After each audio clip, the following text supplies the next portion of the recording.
আসসালামু আলাইকুম। আজ আপনাদের সামনে নিয়ে হাজির হয়েছি ভীষণ মজাদার একটি রেসিপি।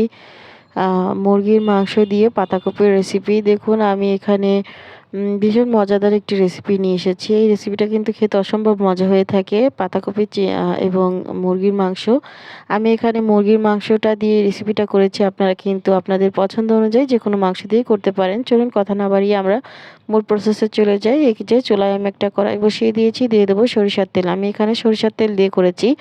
আপনারা চাইলে সয়াবিন তেলেও করতে পারেন। দিয়ে দেবো গোটা গরম মশলা, 2টা তেজপাতা। এগুলো গরম হয়ে আসলে দিয়ে দেবো পেঁয়াজ কুচি এবং কাঁচামরিচের ফালি।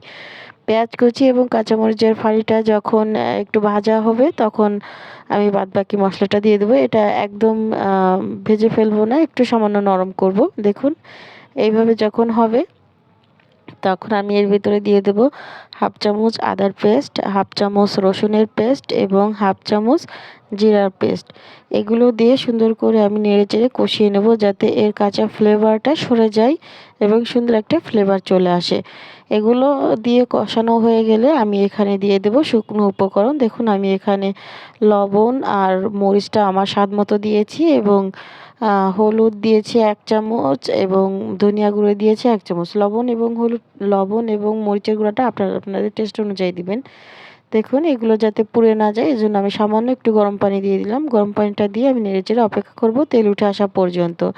দেখুন যখন দেখবেন এই যে মশলা থেকে তেল ছেড়ে দিয়েছে তখন কিন্তু বুঝতে পারবেন আপনার মশলাটা সুন্দর করে কষানো হয়ে গেছে। এ পর্যায়ে আমি দিয়ে দেব মুরগির মাংসগুলি। মুরগির মাংসগুলি আমি মশলার ভিতর দিয়ে সুন্দর করে কষিয়ে নেব। এখন পর্যন্ত যারা আমার ভিডিওটি দেখছেন এখনই অবশ্যই করে একটি লাইক করে দিবেন। মূল্যবান লাইকটা দিয়ে দিলে খুশি হব। আপনারা অনেকেই ভিডিও দেখেন কিন্তু লাইক করতে ভুলে যান, এখনই একটা লাইক করে দিন।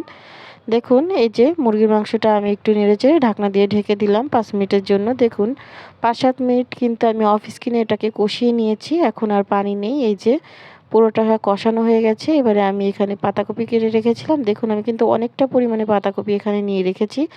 কুচি করে কেটে রেখেছিলাম। এগুলোই আমি সম্পূর্ণটা এখানে দিয়ে দিচ্ছি। এবারে এটাকে একটু উল্টে পাল্টে নেড়ে দিব। যেহেতু এখানে অনেকটা পরিমাণে পাতাকপি একদম কড়াই ভরে গেছে, নাড়া যাচ্ছে না। এজন্য আমি একটুখানি কি করব ঢেকে দিব। এটা যখন একটু নরম হয়ে আসবে তখন কিন্তু আমি এটাকে নেড়েচেড়ে দিব। দেখুন 5 মিনিট পরে কিন্তু এটা নরম হয়ে এসেছে, নিচের দিকে সরে গেছে। এই যে দেখুন এবারে আমি একদম নেড়েচেড়ে দিব। এটাকে আমি নেড়েচেড়ে আবারও ঢাকনা দিয়ে ঢেকে রাখবো। কারণ পাতাকপি থেকে কিন্তু প্রচুর পরিমাণে পানি বের হবে। এতে কিন্তু প্রচুর পরিমাণে পানি থাকে, আমরা সবাই জানি। আমরা যেহেতু বাসায় রান্না করি আমরা অবশ্যই এটা জানি। দেখুন আমি নেড়েচেড়ে আবারও ঢাকনা দিয়ে ঢেকে দিলাম। এবারে দেখুন আবারও আমি 5 মিনিট পরে আসবো। 5-7 মিনিট পরে এই যে দেখুন কতটা পরিমাণে পানি ছেড়ে দিয়েছে পাতাকপি থেকে। এই পাতাকপি থেকে যে পানিটা ছেড়েছে এই পানি দিয়েই কিন্তু মাংস এবং পাতাকপি দুটোই সেদ্ধ হয়ে যাবে। এক্সট্রা আলাদা কোনো পানি দেওয়া লাগবে না এখানে, এটা দিয়ে রান্নাটা হয়ে যাবে। এবারে দেখুন আমি নেড়েচেড়ে আবারও ঢাকনা দিয়ে ঢেকে রাখছি। এভাবেই করে এগুলো কিন্তু সেদ্ধ করতে হবে। দেখুন এই যে আবারও চলে এসেছি। এবারে কিন্তু পানিটা শুকিয়ে গেছে, আর কিন্তু বেশি পানি নেই। এবারে কিন্তু একদম তেল ভেসে উঠেছে। আমি কিন্তু আবারও নেড়েচেড়ে দিচ্ছি যাতে প্রত্যেকটা পাশ খুব ভালো করে কুক হয়ে যায়। এবারে আমি আর ঢাকনা দিব না, ঢাকনা ছাড়াই আমি এটাকে ভাজবো। যে তেলটা বের হয়েছে এই তেলেই আমি এটাকে ভেজে নিব। আপনারা কিন্তু সুন্দর করে এটাকে ভাজা ভাজা করে নেবেন। এটা যত ভাজবেন ততই খেতে ভালো লাগবে, সুন্দর একটা ফ্লেভার আসবে এবং খেতেও টেস্ট হবে।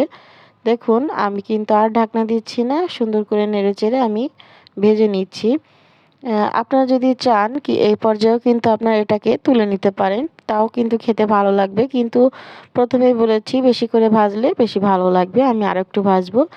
দেখুন এই যে আমি ভেজে নিয়েছি। এবারে কিন্তু আমি ভাজা জিরের গুঁড়াটা দিয়ে দিলাম। ভাজা জিরের গুঁড়াটা কিন্তু মাস্ট অবশ্যই দিতে হবে। এবারে ভাজা জিরের গুঁড়াটা দিয়ে নেড়েচেড়ে মিশিয়ে 2 মিনিট ঢাকনা দিয়ে ঢেকে আমি কিন্তু সার্ভ করব। দেখুন এই যে আমি সার্ভে চলে এসেছি। দেখতে কতটা সুন্দর হয়েছে দেখুন। এই যে এইরকম একটা রেসিপি গরম ভাত, রুটি, পরোটা যেকোনো কিছুর সাথে কিন্তু আপনি সার্ভ করতে পারবেন। খেতে কিন্তু অসাধারণ মজা হয়। এইরকম একটি রেসিপি গরম ভাতের সাথে অসাধারণ লাগে। যদি আমার ভিডিওটি ভালো লাগে তাহলে লাইক, কমেন্ট, শেয়ার করবেন। আমার চ্যানেলটি সাবস্ক্রাইব করে রাখবেন। এরকম মজার মজার রেসিপি দেখতে অবশ্যই সাবস্ক্রাইব করে রাখবেন এবং বেল আইকনটি বাজিয়ে রাখবেন যাতে যখন যা ভিডিও ছাড়ি আপনার কাছে আগে পৌঁছে যায়, আপনি দেখতে পারেন। সবাই ভালো থাকবেন, সুস্থ থাকবেন। আসসালামু আলাইকুম।